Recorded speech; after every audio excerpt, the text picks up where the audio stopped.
So we can add in some extra tracks and start to create more of a composition here. Now, just to do that, I'm going to go through and actually create something a little bit more kind of bespoke. So I'm just going to have 2 chords playing. And let's actually go through and duplicate the 2 chords.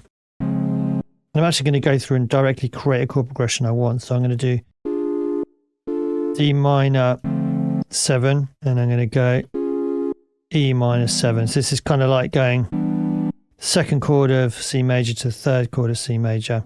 And then let's do D minor.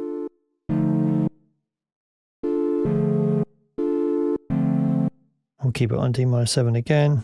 And we'll do E minor 7. So now we're going to have just these 2 chords basically repeating in this sequence.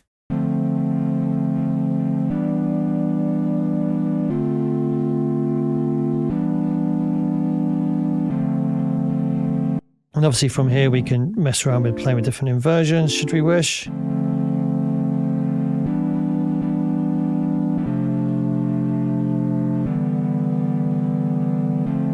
For example.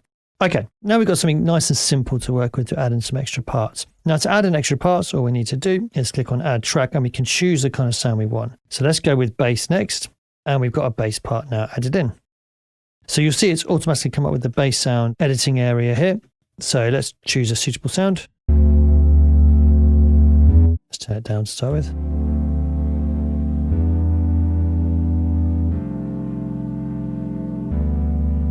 In fact, let's try this. So let me just close down the plugin window. And let's make a new track in Logic. And let's go session player drummer. We'll go drummer style. Let's go tech house, do an electronic drummer. Just so we've got something to work with, just some drums to play with.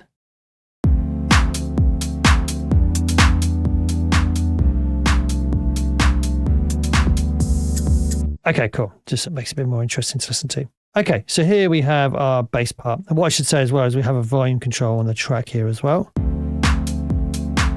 So obviously everything else is the same here in terms of the sound settings. So we can come to the sound preset, we can go to bass and we can try out some different options here.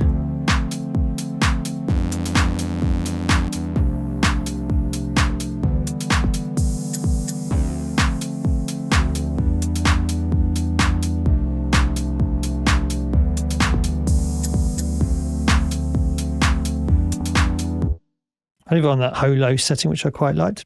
And of course, we can come in here, we can change the MIDI around. So we're going kind of root notes, and then we're changing it up slightly here. We could try something different. So let's say we move this around.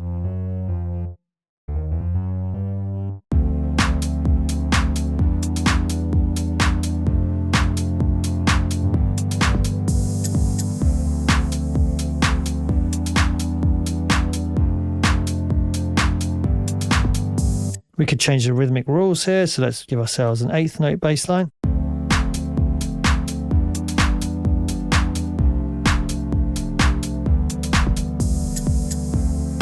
We could generate new performance.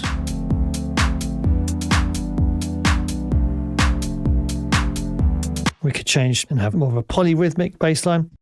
Now the settings below are slightly different to the settings we had for chords. Now we've got the rhythmic rules set to every 8th note, so some of these are grayed out as a result of that. If we put this to none, these now become available because actually this allows us to kind of create more of an original bass line using these parameters.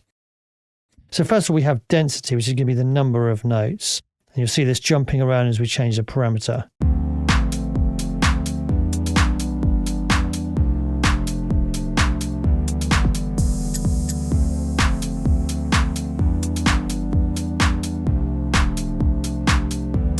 Now complexity is going to be how complex the bass line is.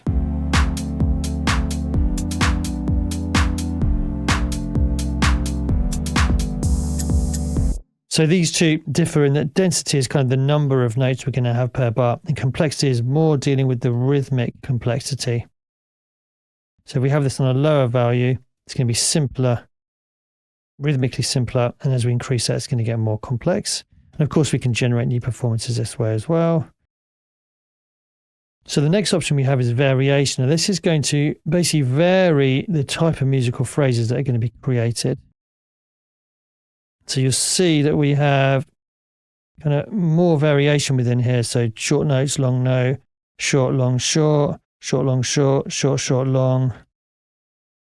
So yeah, this is going to change that. And again, we can, create variations here. You can see there's, more variation here with that variation control up higher.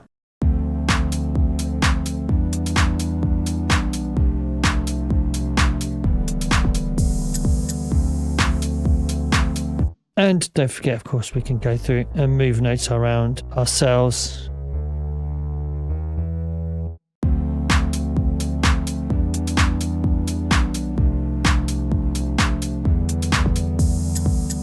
Okay, so humanize is going to add in a little bit of a humanness to it. You can see it changing the position of the notes slightly. It's going to have that kind of more human performed aspect to it.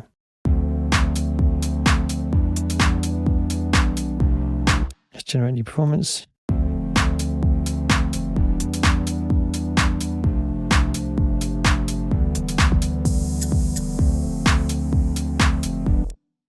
So if we were to drag this in, and let's have a look at the position of the notes, it's slightly behind. So it's not completely accurate, as you can see there. Okay, now if we take the humanize all the way down, and let's drag it in, you'll see this is now dead on hard quantized. So just depends on what you're going for. So that leaves us with silence and octave. So silence, if we increase that, is going to shorten the note. So it's going to increase the amount of silence within the bass line.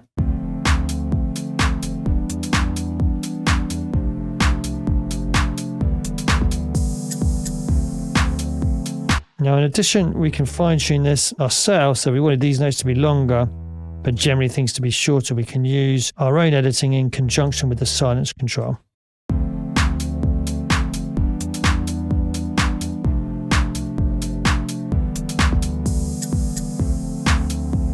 Okay. We can increase the humanization here as well. That's actually going to humanize the length of the notes as well. So you can use these again in conjunction. Now, octave is going to push this down into different areas of the register, different octaves.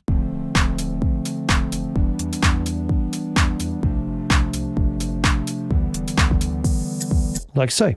This is how you can go about creating your own bass lines using Lambda Composer. So you could just go through straight off and you let the AI come up with something until you find something which is inspiring. Or you can go through and kind of set some parameters here. Now, what I should say is you can lock these. So if you want it to create performances based on these settings here, so it's not going to change the settings, you can lock them. So if you have an idea of the density, complexity, the kind of amount of rhythmic variation you want, how humanized you want it to be, then you can set those and then generate new performance based on those parameters. Okay, so that's how we can add a bass line. We're going to continue to add in some extra sounds in the next video. But remember, in this video, what we did was we went through and we used add track to add in a bass part. When we did that, it comes automatically up with the bass sound parameters, and we can generate new settings here. It knows we're using bass, so it's going to search within the bass category and just come up with some random options for the sound. Or we can come through and directly choose our sound from here. And we had to listen to a few of the different sounds. Volume control here, solo and mute, we can delete the track from here as well. Let's delete the one we already had. And then if we click on the clip here, we have the bass clip settings. We can generate a new performance. We can set rhythmic rules that we talked about with the chords. We can drag the MIDI in once we're happy. Polyrhythms again, so we can create kind of triplets and things like that. And then we have density, which is the number of notes per bar. Complexity is the rhythmic complexity. So it could be simpler rhythmically or more complex, more variation rhythmically.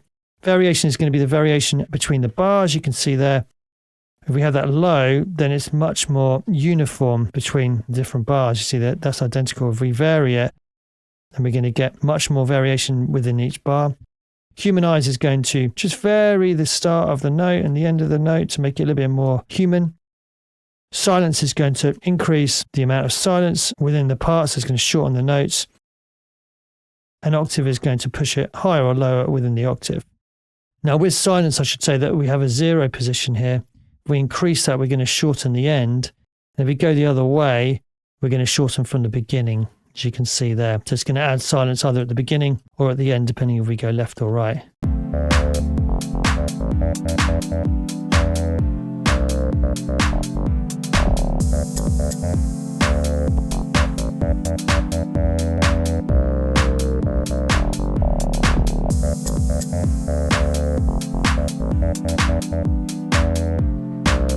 And we can lock these parameters should we wish.